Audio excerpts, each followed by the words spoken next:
एक महत्वपूर्ण सूचना, जो सूचना है आपकी हिंदी शब्दावली की बुक के बारे में।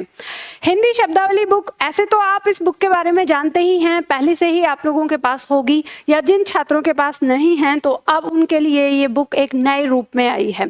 अभी इस बुक में मैंने अपडेट किया है और इसमें क्या नया अपडेट किया है ये मैं आप लोगों को बताने जा रही हूँ। सबसे पहले आप ये चीज़ जान लीजिए कि बुक आपको मिलेगी कहाँ, तो ये ऑनलाइन आपको मिलेगी Amazon, फ्लिपकार्ट या इसके अलावा और हमारी साइट है उस पर भी मिलेगी। ठीक है, तो ये यही वाली बुक है या नहीं, इसके लिए आप लोगों को जो मैंने लिंक आप लोगों को दिया है डिस्क्रिप्शन बॉक्स में, उसी लिंक के माध्यम से जाइएगा।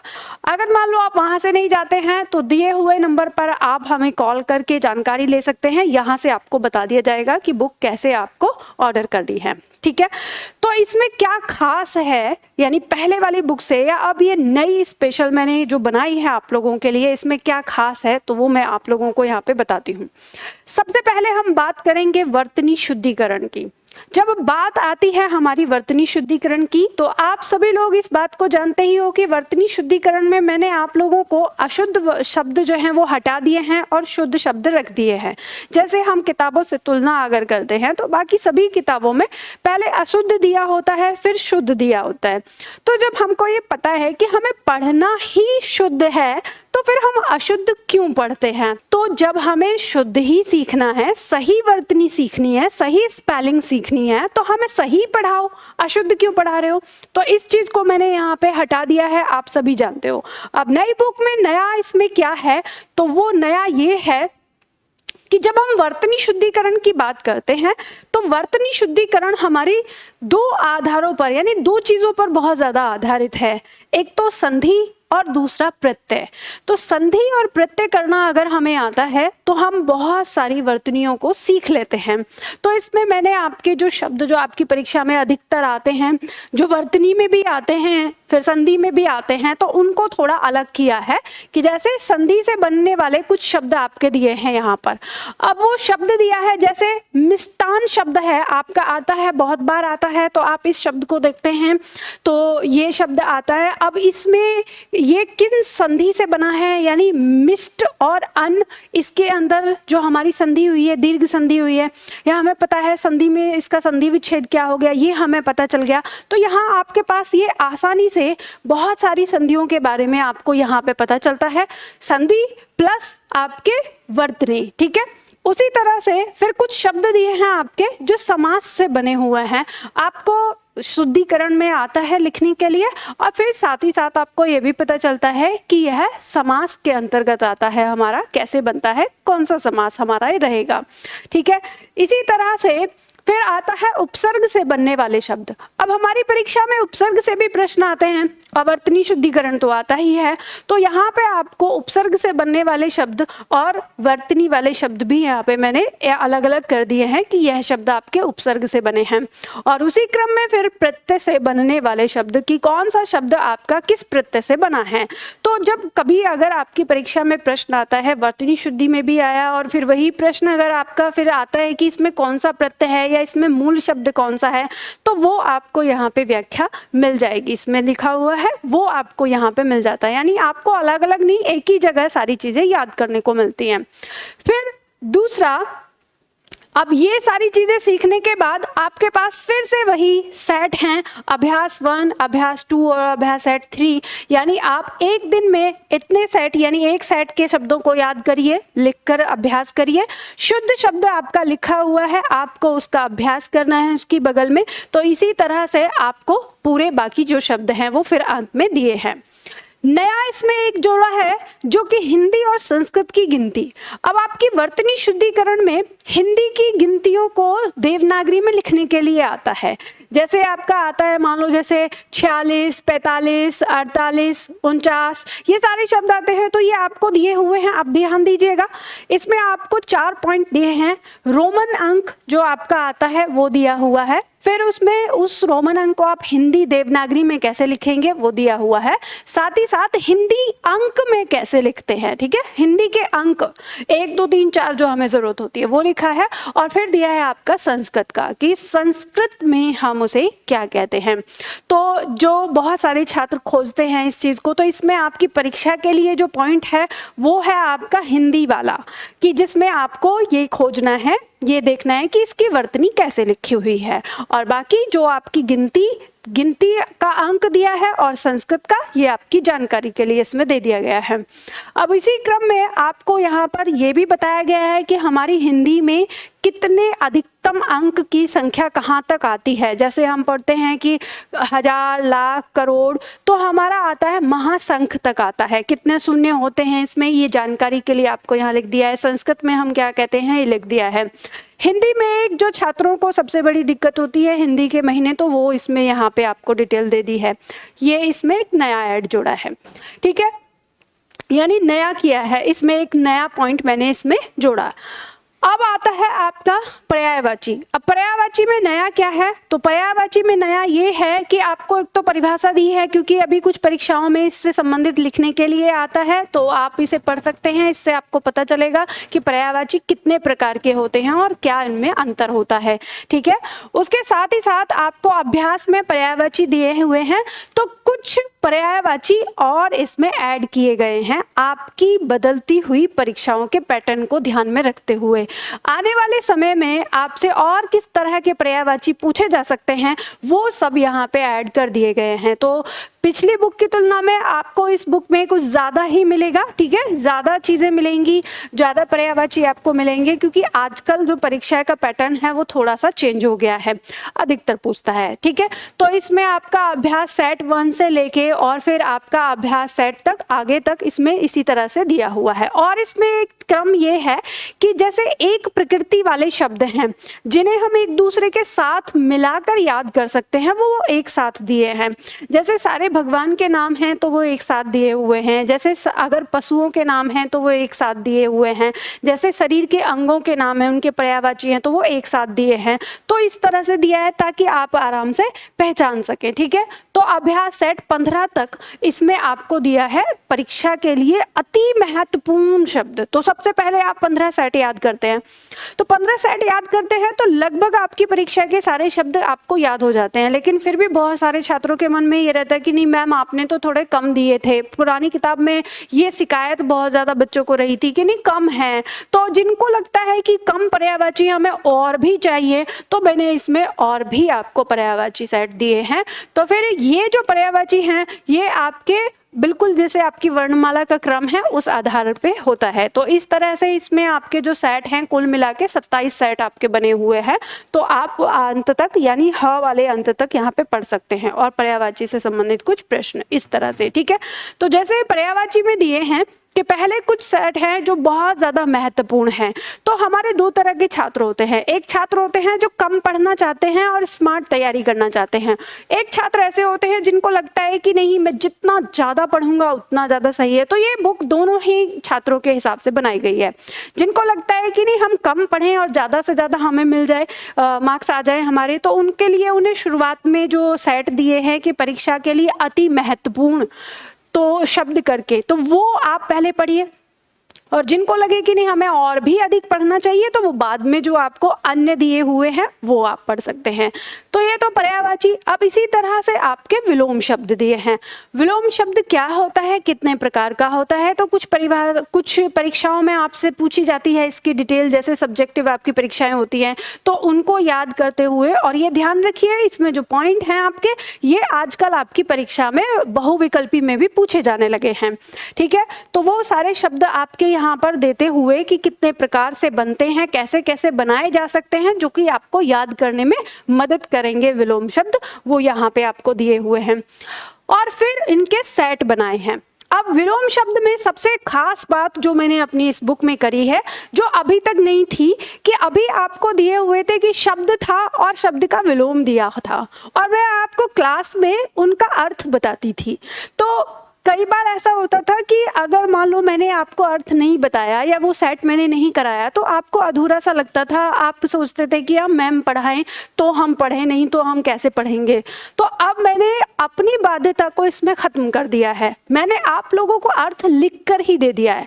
जो शब्द आपके कठिन है, जिस शब्दों को जैसे कहते हैं ना विलोम शब्द, हम अर्थ की मदद से आसानी से याद कर लेते हैं। और दूसरी समस्या छात्रों के सामने क्या आ रही थी विलोम शब्द को लेकर, कि जो परीक्षा में हर बार क्या करता था, विकल्प चेंज कर देता था। जैसे मान लो आपने सेट याद किया कि प्रभावी का विलोम जो है अप्रभावी है, और अगली बार उसने पूछ लिया कि प्रभावी का विलोम उसने निष्प्रभावी लिख कर दे दिया। तो जितने उसके विकल्प हो सकते हैं वो विकल्प आपके यहाँ पे रख दिए गए, लगा दिए गए। जैसे मान लो परीक्षा में आता है, कभी आता है नूतन का विलोम पुरातन हो गया, तो कभी आता है पुरातन का विलोम नवीन में करके आ जाता है। तो ये पॉइंट यहाँ पे रख दिए हैं, जो जिसके साथ आ सकते हैं वो वहां पे रखे हैं और उनके अर्थ को रख दिया गया है, ठीक है।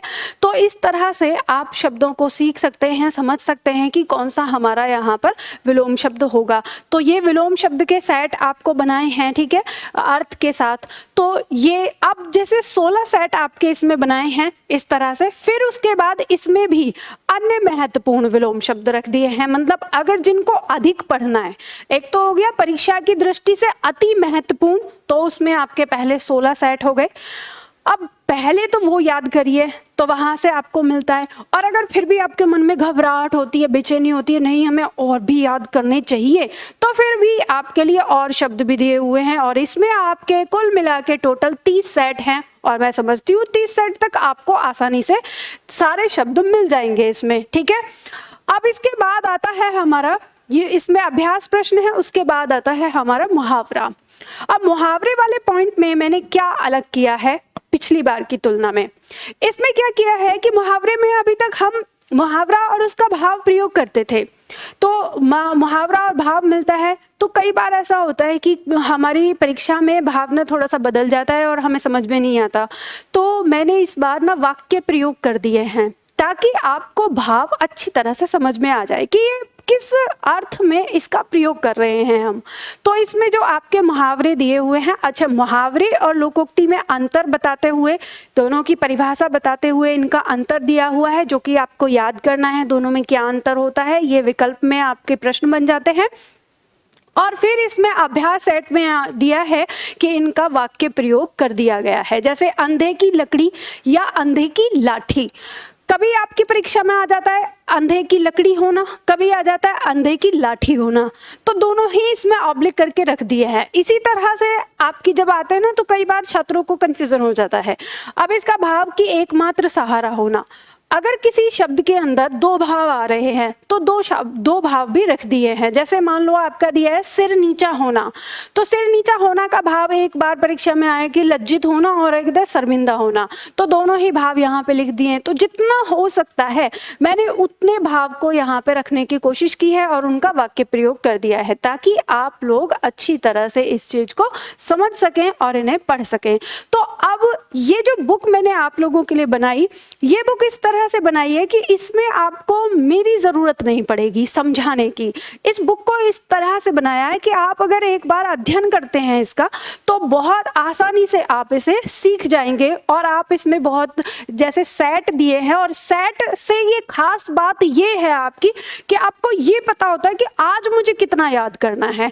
तो हर दिन आप एक एक सेट के हिसाब से, हर टॉपिक के एक एक सेट के हिसाब से जब चलेंगे, तो 2 से 3 महीने के अंदर अंदर आपकी शब्दावली आपके एकदम दिमाग में होगी, ठीक है। अब इसी तरह से ये तो आपके मुहावरे। अब इसके बाद आपका अगला पॉइंट आता है अनेक शब्दों के लिए एक शब्द। सबसे बेहतरीन जो काम किया है मैंने, मतलब मुझे अच्छा लगा है जिस वाली पॉइंट पर कि हाँ ये वाली चीज मैंने छात्रों के लिए बहुत स्पेशल की है, वो है हमारी अनेक शब्दों के लिए एक शब्द। अब इसमें क्या है, एक पंथ दो काज किया है। आप सभी लोग अच्छी तरह से जानते हो कि घुमा फिरा के वही शब्द आपके वर्तनी शुद्धिकरण में, घुमा फिरा के वही शब्द आपके पर्यायवाची में, घुमा फिरा के वही शब्द आपके विलोम में, और घुमा फिरा के वही शब्द आपके अनेक शब्दों के लिए एक शब्द यानी वाक्यांश के लिए एक शब्द में होते हैं। तो यहीं पे मैंने एक चीज दी है कि अगर विलोम वाली बात भी आए तो आप इसी में सीखो।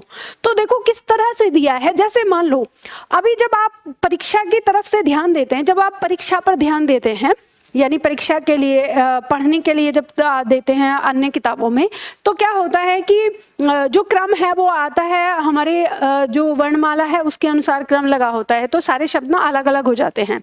लेकिन अभी मैंने इसमें कोशिश की है कि एक प्रवृत्ति वाले शब्द या एक जैसे शब्द या जो आपस में एक दूसरे के विलोम बन जाते हैं उनको मैंने एक साथ रखा है। जैसे देखो मैं उदाहरण के लिए बताती हूँ, यहाँ दिया है जिसके आने की तिथि ना हो अतिथि, अतिथि की सेवा सत्कार करने वाला आतिथ्य और अतिथि सत्कार की भावना आतिथ्य। अब ये जो तीनों पॉइंट यहाँ पर हो गए, ये तीनों एक दूसरे से मिले हुए हैं। अब इनमें आप अंतर करते हुए आराम से सीख सकते हैं।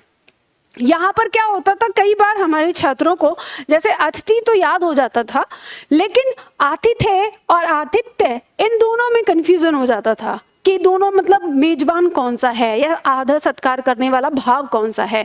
तो एक साथ रखा है तो आप आराम से अंतर कर सकते हैं। अब इसी तरह से जैसे शब्द दिया यहाँ पर कि जिसे भले बुरे का ज्ञान ना हो उसे अविवेकी और जिसे भले बुरे का ज्ञान हो उसे विवेकी। तो अविवेकी और विवेकी दोनों एक दूसरे के विलोम भी हो गए और यहाँ पे दोनों शब्द आपको याद भी हो गए। ठीक है, अब इसी तरह से शब्द दिया है यहाँ पर। अब जैसे देखो यहाँ पे शब्द दिया है इसी तरह के, जैसे जिसका उत्तर न दिया गया हो अनुत्तरित और जिसका उत्तर दिया गया हो उत्तरित, दोनों साथ में आ गए शब्द। ऐसे ही दिया है जिसका उपचार न हो सके असाध्य है और जिसका उपचार हो सके साध्य है, तो साध्य का विलोम असाध्य हो गया, असाध्य का विलोम साध्य हो गया। अब इसी तरह के शब्द यहाँ पर दिए हुए हैं। अब एक शब्द जो आता है जिसमें हमारे छात्रों को बड़ी ही परेशानी होती है, शब्द होता है प्रज्ञ, अज्ञ, अभिज्ञ, अनभिज्ञ, विज्ञ, अविज्ञ, अल्पज्ञ, सर्वज्ञ, बहुज्ञ, अज्ञ, मर्मज्ञ, नीतिज्ञ। इतने सारे शब्द होते हैं ये ज्ञ वाले, और इसमें बड़ा ही कंफ्यूजन होता है, अलग अलग आते थे, बड़ा कंफ्यूजन होता था छात्रों को किसका मतलब क्या हो रहा है, किसका मतलब क्या नहीं है। तो यहाँ पे आपको मैंने उन सबको एक जगह करके दे दिया। जैसे वह जो जानकार हो या वह जो बुद्धिमान हो उसे प्रज्ञ कहते हैं। ठीक है, जो कुछ नहीं जानता हो या जो बुद्धिहीन हो उसे क्या कहते हैं, अज्ञ कहते हैं। तो इस तरह से ये जानकार, जानने वाले, जैसे दिया है कि जो अल्प जानता हो यानी जो थोड़ा जानता हो अल्पज्ञ, जो सब कुछ जानता हो सर्वज्ञ, जो बहुत कुछ जानता हो बहुज्ञ, जिसे जाना ना जा सके अज्ञ, जो किसी बात का मर्म जानने वाला हो मर्मज्ञ, जो नीतिवान हो या नीति को जानता हो नीतिज्ञ। इस तरह से शब्द आपके दिए। ठीक है, अब ये सिर्फ इतना ही, यही चीज नहीं है, अभी इसमें और भी चीज है। जैसे एक सबसे बड़ी समस्या आती है हमारे छात्रों को याद करने में नायिकाओं वाले पॉइंट को, कि वह नायिका जिसका पति विदेश में गया हो, वह नायिका जिसका पति विदेश से आया हो, वह नायिका जिसका पति विदेश में जाने वाला हो, वह नायिका जिसका पति विदेश से आने वाला हो, वह नायिका जिसका पति किसी और स्त्री से प्रेम कर रहा हो, उससे दुखी स्त्री। और इस तरह के जो ये नायिका, अलग अलग नायिका वाले जो आते हैं, तो वो भी यहाँ पर एक जगह रखे हैं। यानी जिस तरह से कि वह नायिका जिसका विवाह ना हुआ हो या और विवाह ना हुआ हो पर वो किसी पुरुष से प्रेम करती है, उसको क्या कहेंगे। फिर वह नायिका जो अपने प्रिय के किसी अन्य स्त्री के साथ संबंध होने पर दुखी हो, उसे क्या कहेंगे। वह नायिका जिसका पति परदेश में गया हो, वह नायिका जिसका पति परदेश से लौटा हो, वह नायिका जिसका पति परदेश में जाने वाला हो, वह नायिका जिसका पति परदेश से आने वाला हो, वह नायिका जो अपने पति के परदेश में होने से दुखी हो, वह कन्या जिसका विवाह होने को हो, वह कन्या जिसके साथ विवाह का वचन दिया गया हो, वह स्त्री जो पति के द्वारा छोड़ दी गई हो, वह स्त्री जिसका पति दूसरा विवाह कर ले, वह स्त्री जिसके पुत्र और पति दोनों ना हो, वह स्त्री जिसका पति जीवित हो, वह स्त्री जिसका पति मर गया हो, वह स्त्री जिसकी उपेक्षा की गई हो, वह स्त्री जो बहुत पढ़ी लिखी हो, वह स्त्री जो सूर्य भी न देख सके, वह स्त्री जिसकी कोई संतान ना हो, वह स्त्री जो नवविवाहिता हो। तो यानी जितने भी ये है, ये सब के सब एक जगह रख दिए हैं ताकि आप लोग अंतर करते हुए आराम से इसको पढ़ सकें ध्यान से, ठीक है। तो इस बुक पर मैंने काफ़ी सारा काम किया है आप लोगों के लिए देखते हुए कि ताकि आपको पढ़ने में आसानी हो, याद करने में आसानी हो। तो अब आपका प्रश्न होगा कि मैम ये बुक हमें मिलेगी कैसे?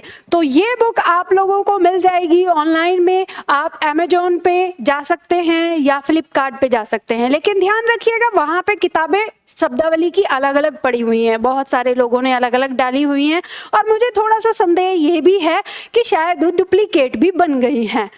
तो आपको वही किताब चाहिए जो मैंने बनाई है, तो उसके लिए आपको क्या करना है, इस वीडियो के डिस्क्रिप्शन बॉक्स में जाना है और वहाँ पे आपको लिंक दिए हुए हैं।